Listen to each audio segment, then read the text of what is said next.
Welcome back. In this chapter, you'll be guided through the concept of the law of attraction. How do you exactly practice the law of attraction, and why is it so important? Do you know a person who's always happy and positive about themselves and life in general? They never seem to have a problem, and they're able to deal with things in life with composure and grace. Do you wish you were more like them and able to deal with your life circumstances like they do? These people have a way of seeing life as the half-full glass, where even if things are going downhill, they find something positive to focus on. This way of viewing life is natural for some people, but for the majority of us, it's a learned response. It results from making an intention to look at the positive and to not dwell on the negative. Unfortunately, it sounds so easy, but in reality, difficult to execute.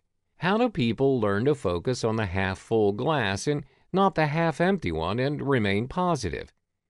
It's not easy to be thankful when faced with difficult circumstances. However, practicing gratitude helps deal with the most difficult experiences we may face in our lives. It's the key to optimism and seeing the good in everything. Half-glass full thinking seeks to clarify a situation before complaining about it. It asks whether a complaint will make the situation better or worse, and if it'll help to resolve the issue. In most cases, the answer to both of these questions is no. A clear perspective on the situation can help us resolve a situation. Maintaining an attitude of gratitude helps maintain a positive perspective on most things that happen in our life. It helps to keep the glass half full even in the most difficult circumstances. The truth is, we're always surrounded by beauty. The challenge is whether we allow ourselves to see it, because life can be very distracting, especially if you live a fast-paced lifestyle. If you ever feel stuck, take a pause to be inspired by your surroundings. Some of the greatest paintings of all times were inspired by nature. Irises by Van Gogh, painted in 1889, was inspired by simple flowers. The thing is, these inspirations are free and ready for you to access them whenever you choose to. The key is to be present. The law of attraction in our lives has become the thing. Everyone wants to apply this law in their everyday activity. This is because all of us have dreams, and we would want these dreams to come true someday. Most of us want a successful life with plenty of achievements and happiness. We all want to have our desires to come true.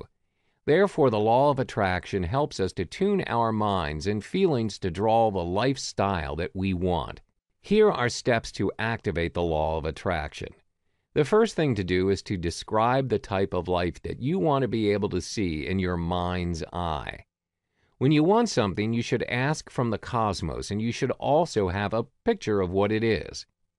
Recognition of your dreams and requirements first begin with forming a mental image of whatever you want. Visualization is very important because you're able to involve both your conscious and your subconscious mind. When you do this visualization process, it's important that you feel as if you already have it. The next part is to think positively. If you're negative, the law of attraction cannot be activated. If you want to achieve the success that you want, then you must be positive. Always think that there are different ways to achieve a goal. Positively affirming yourself is the most important thing. The third step is to practice gratitude in all circumstances. You should always be thankful and be willing to share the things that you have with others. This way, you'll be able to attract more. Always look at what you have instead of what you do not possess. Don't compare yourself with those who have more than you. Rather, focus your attention on others who are much less fortunate than you are and struggling to live day by day. This way, you learn to appreciate what you have. Now, the final step to practice the law of attraction is by learning when to say no to things that bring you more harm than good. Learning to say no is a powerful tool that many of us rarely, if ever, use. Learning to reject or say no to what will hurt or harm us in the long term is the key to understanding the amount of stress we carry each day and to feeling better about ourselves as well as the choices we make. As we learn to reject the things that harm us, we're more inclined to accept the things that help us. How can you tell the difference between what to accept and what to reject to help you stay focused and happy? You need to identify the causes of your distress.